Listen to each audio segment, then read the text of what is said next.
Now I have my upper and lower edges of my rings done, and I've got kind of a fried egg looking thing here. I'm going to sandwich these two together by doing a slip stitch around the edge. And I like to do this with round one facing up. And just pick a spot anywhere on the edge, it doesn't really matter a whole lot. And you're just going to go through the edge of this layer and the second layer and pull your yarn through. And you're just going to do that for each space. So the next one,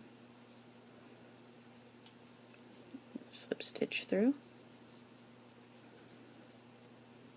Next one.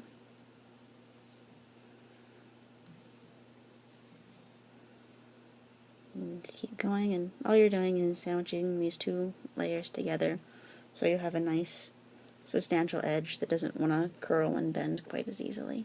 And it's also giving you this secondary color on the edge. I'll just continue around, and it'll just go all the way around. Now I've got my slip stitch on the outer edge, and I'm just going to clean it up to make it look like it has a continuous slip stitch edge by going under here and pulling my yarn through, and then going under, back through this last stitch,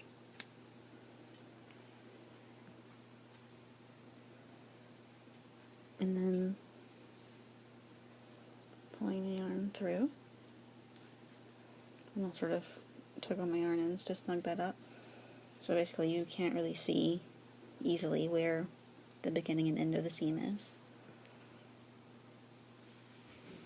And then I'll just tie my ends together and weave them into the body here.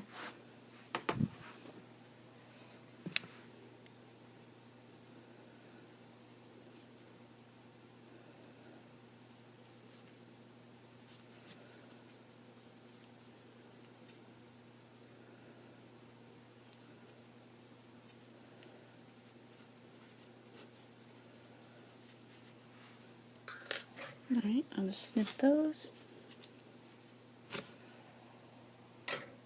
And the next section will be very similar, but I'm going to be working from the other side. So for the first go around I was working with this on top, and I'm just going to flip it over, take my black yarn, and again you can pick any spot to start, doesn't really matter. You're just going to go through both layers, pull your yarn through, and just keep slip stitching. Go to the next spot, go to the next spot, and all you're doing is creating a different color line that goes all the way around the circuit here.